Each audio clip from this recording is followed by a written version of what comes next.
Let's spike crime की कहानी। भारतीय राजनीति में कई ऐसे बाहुबली नेता हैं जो पहले तो बड़े से बड़ा गुनाह करते हैं और फिर जमकर अपने रसूख, पावर और पैसे का इस्तेमाल करते हैं। समय वक्त आने दीजिए, खूंटे में यही ना बांध दिया तो आप भी कहिएगा। ये कहानी भी एक ऐसे ही 6 बार के विधायक, मंत्री रहे बाहुबली नेता की है, जिसने पहले तो अपने से आधी उम्र की लड़की को अपने झांसे में फंसा आकर 3 बार प्रेग्नेंट कर दिया और फिर उसके साथ ऐसी खौफनाक वारदात को अंजाम दिया कि सुनकर आज भी रूह कांप जाती है।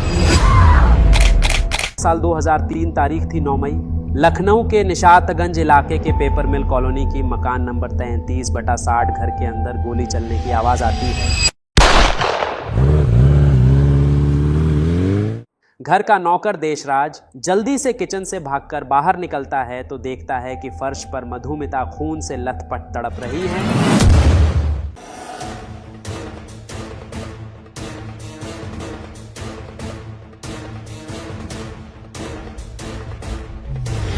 (1989) के यूपी विधानसभा चुनाव के बाद उत्तर प्रदेश की राजनीति में एक नए नेता की एंट्री होती है। पहली बार विधायक बने अमरमणि त्रिपाठी की। आगे आने वाले समय में जिनकी पहचान एक बड़े नेता के तौर पर होने लगी थी। यह लगातार विधायक तो चुने ही जाते थे और सरकार बदलने के बाद भी ये हर पार्टी की सरकार में मंत्री बनते थे। 1999 में इस कहानी की दूसरी अहम किरदार मधुमिता शुक्ला की सीन में एंट्री होती है। ये बहुत कम उम्र में ही कवि सम्मेलनों के आयोजकों की पहली पसंद बन गई थी।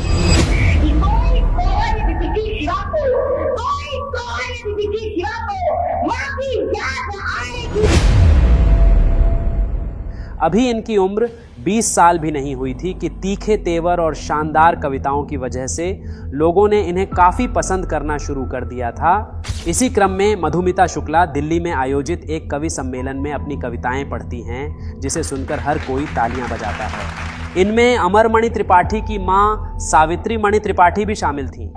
अमरमणि की मां सावित्री मणि त्रिपाठी को कविताओं से बहुत ज्यादा प्रेम था। प्रोग्राम के दौरान ही जब अमरमणि की मां को पता चलता है कि मधुमिता शुक्ला भी लखनऊ की है, तो एक ही शहर के होने की वजह से प्रोग्राम खत्म होने के बाद सावित्री मणि त्रिपाठी अपनी 2 बेटियों के साथ खास तौर से मधुमिता शुक्ला से मिलने जाती हैं और मधुमिता को लखनऊ वापस आने पर उनके घर आकर मिलने का न्योता भी देती है। मधुमिता भी अमरमणि त्रिपाठी के राजनीतिक कद से बखूबी वाकिफ थी, इसलिए अमरमणि की मां के निमंत्रण को वह खुशी खुशी स्वीकार करती हैं। वादे के मुताबिक जब मधुमिता वापस लखनऊ आती हैं तो अमरमणि के घर उनकी मां से मिलने के लिए जाती हैं। दोनों की पहली मुलाकात काफी अच्छी रहती है। सावित्री मधुमिता की कविताओं से इतनी ज्यादा प्रभावित होती हैं कि इन दोनों का एक दूसरे के घर आने जाने का सिलसिला शुरू हो जाता है। इसी क्रम में एक दिन अमरमणि की नजर मधुमिता पर पड़ती है। अमरमणि भी पहले मधुमिता शुक्ला के बारे में कई बार सुन चुका था, इसलिए पहली ही मुलाकात में अमरमणि मधुमिता से अपने चुनावी भाषण के लिए कुछ लाइन लिखने के लिए कहता है। अमरमणि के कहने पर मधुमिता तुरंत कुछ लाइन लिखकर अमरमणि को दे देती है और इस तरह अमरमणि तथा मधुमिता शुक्ला की बातचीत शुरू होती है। धीरे धीरे नियमित तौर पर दोनों का मिलना जुलना शुरू हो जाता है। ये सब कुछ कई महीनों तक चलते हुए आ जाता है साल 2003 तारीख थी 9 मई। लखनऊ के निशातगंज इलाके के पेपर मिल कॉलोनी की मकान नंबर 33/60 घर के अंदर गोली चलने की आवाज आती है। घर का नौकर देशराज जल्दी से किचन से भागकर बाहर निकलता है तो देखता है कि फर्श पर मधुमिता खून से लथपथ तड़प रही है और जिस मेहमान के लिए वह चाय बना रहा था वह तेजी से घर का दरवाजा बंद करके मोटरसाइकिल से भाग रहा है। इधर तड़पते हुए कुछ ही देर बाद मधुमिता का शरीर भी ठंडा पड़ जाता है। देशराज इस बारे में मधुमिता शुक्ला की जुड़वा बहन निधि शुक्ला को खबर देता है। निधि यह खबर सुनते ही आ जाती हैं। इस हत्या की जानकारी लगभग 7 बजे के आसपास स्थानीय पुलिस स्टेशन में दी जाती है। जब कुछ आला पुलिस अधिकारी मौके पर पहुंचते हैं तो उन्हें अंदाजा हो जाता है कि दरअसल घर में किसी तरह की लूटपाट नहीं हुई है, बल्कि बिल्कुल नजदीक से मधुमिता को गोली मारी गई है। मौके पर पुलिस के कई आला अधिकारी पहुंचते हैं और मामले की जांच शुरू करते हैं। सबसे पहले स्थानीय पुलिस अधिकारी मधुमिता के कमरों की तलाशी लेते हैं, जहां से उन्हें मधुमिता का मोबाइल और कुछ पर्सनल डायरी मिलती हैं। घर से कुछ सबूत और सामान जब्त करके उन्हें जांच के लिए आगे भेज दिया जाता है, जबकि मधुमिता के शव को अगले दिन पोस्टमार्टम के लिए भेज दिया जाता है। खबर आती है कि जिस अस्पताल में मधुमिता का पोस्टमार्टम होता है, वहां खुद अमरमणि त्रिपाठी अपने सहयोगियों के साथ आते हैं और पोस्टमार्टम पूरा होने तक वहीं पर खड़े रहते हैं। अमरमणि के ऐसा करने के पीछे की वजह तब यह बताई जाती है कि निजी तौर पर मधुमिता को अमरमणि की मां पसंद करती थी, इसलिए अमरमणि परिवार की हिम्मत बढ़ाने के लिए पोस्टमार्टम रूम तक आते हैं। पोस्टमार्टम करवाने के बाद अमरमणि त्रिपाठी अपनी ही निगरानी में मधुमिता शुक्ला के शव को मधुमिता के पैतृक आवास लखीमपुर खीरी के लिए रवाना कर देते हैं। लेकिन अभी तक ये पता नहीं चलता कि 24 साल की एक कवयित्री से किसी की ऐसी क्या दुश्मनी हो सकती है कि उसकी हत्या ही कर दी। लखनऊ से मधुमिता शुक्ला का घर लगभग 140 किलोमीटर था। इसमें से लगभग 110 किलोमीटर का सफर सभी लोग पूरा कर चुके थे।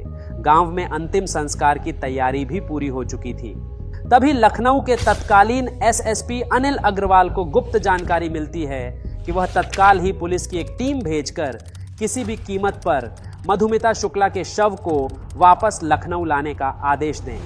दरअसल जब मधुमिता शुक्ला की डायरी और मोबाइल की जांच की जाती है तो शुरुआती जांच में ही पता चलता है कि मधुमिता ने अपनी डायरी में अपने गर्भवती होने के बारे में लिखा था।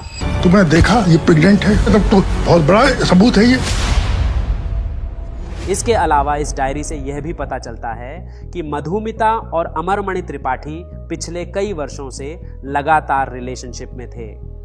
एसएसपी अनिल अग्रवाल तुरंत इन दावों के बारे में मधुमिता शुक्ला की बहन निधि शुक्ला से बात करते हैं। निधि यह बात कंफर्म करती है कि अमरमणि त्रिपाठी और उसकी बहन मधुमिता शुक्ला काफी समय से एक दूसरे के साथ रिश्ते में थे और यह तीसरी बार है जब मधुमिता प्रेग्नेंट हुई है।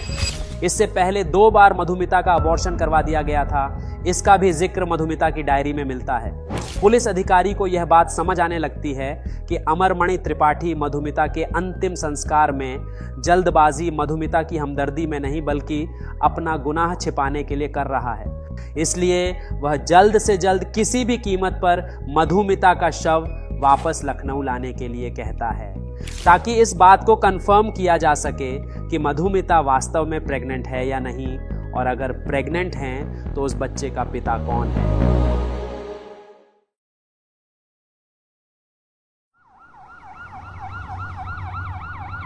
अनिल अग्रवाल के आदेश पर फिर से वापस 110 किलोमीटर का सफर तय करने के बाद मधुमिता के शव को वापस लखनऊ लाया जाता है।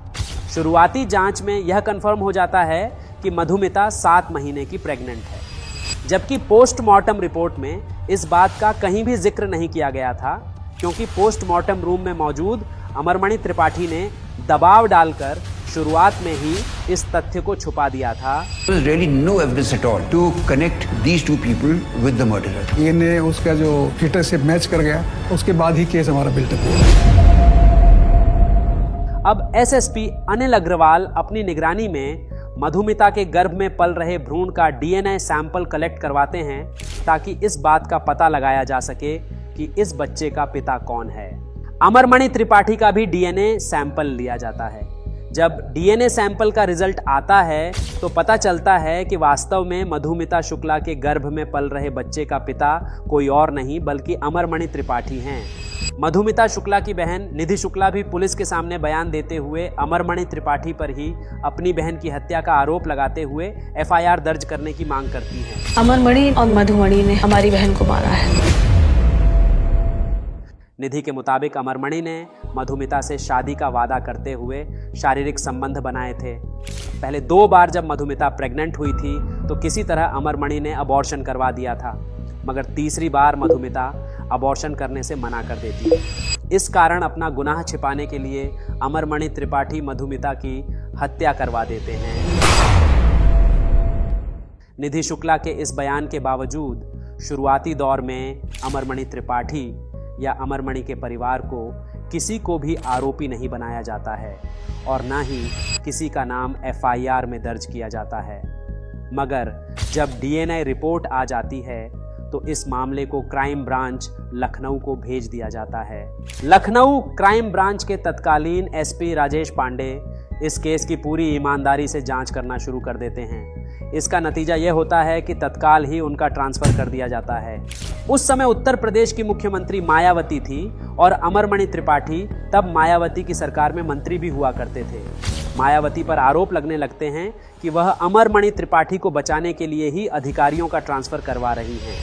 लगातार सीबीआई से इस मामले की जांच की भी मांग होती रहती, मगर मायावती इस मामले को सीबीआई तक नहीं भेजती है।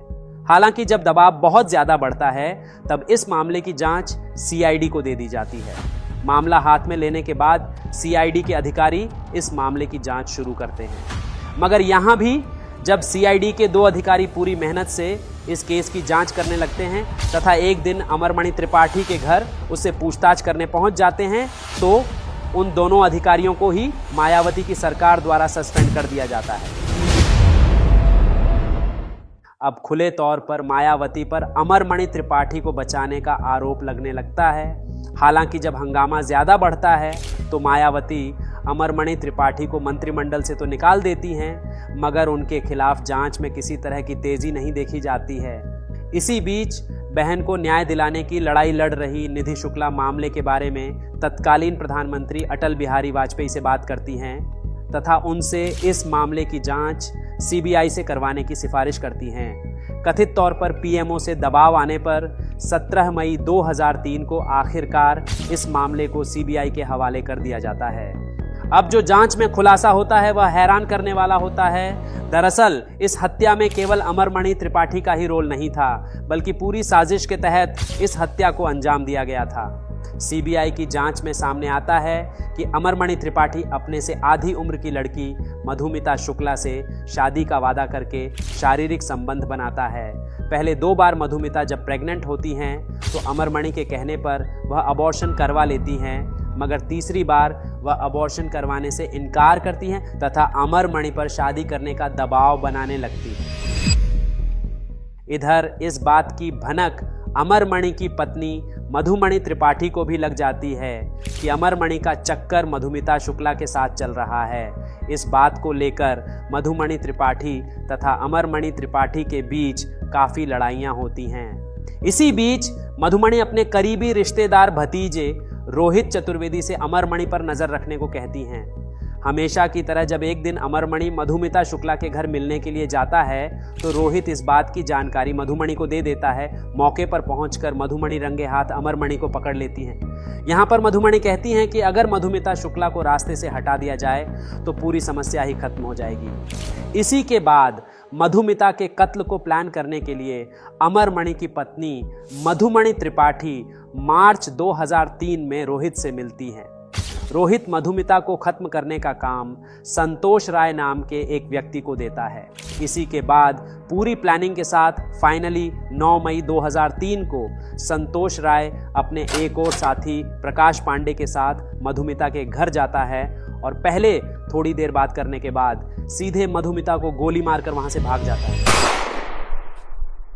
इस पूरे खुलासे के बाद 23 सितंबर 2003 को अमरमणि त्रिपाठी को गिरफ्तार कर लिया जाता है। वहीं इस मामले में संतोष राय, सत्यप्रकाश, प्रकाश पांडे, पप्पू रोहित चतुर्वेदी, मधुमणि त्रिपाठी, अमरमणि त्रिपाठी तथा यज्ञ नारायण दीक्षित नाम के व्यक्ति को कत्ल का आरोपी बनाया जाता है।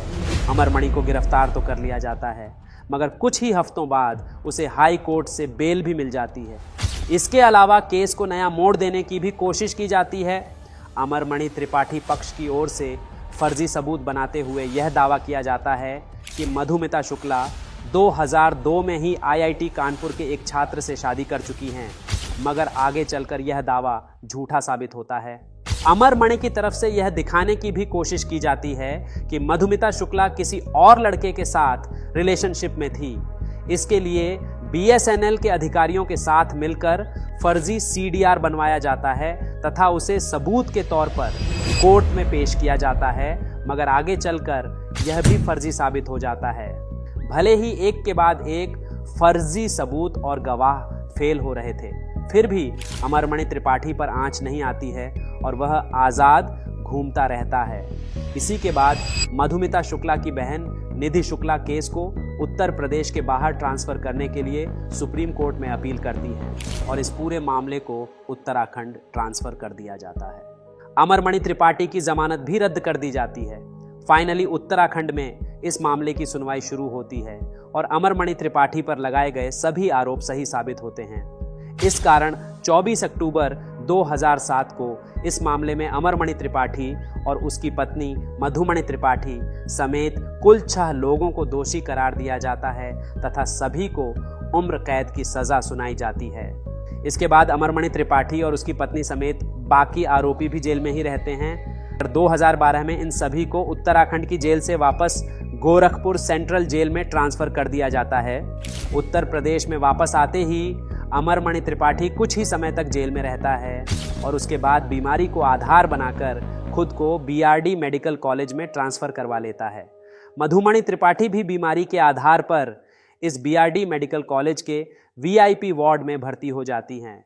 अमरमणि त्रिपाठी कभी जेल तो कभी अस्पताल में ही रहता है, मगर 2023 के अगस्त महीने में उत्तर प्रदेश की योगी आदित्यनाथ की सरकार ने अच्छे व्यवहार के आधार पर अमरमणि त्रिपाठी और उसकी पत्नी को आखिरकार जेल से रिहा कर दिया। दूसरी तरफ मधुमिता शुक्ला की बहन निधि शुक्ला आज भी इंसाफ की लड़ाई लड़ रही है।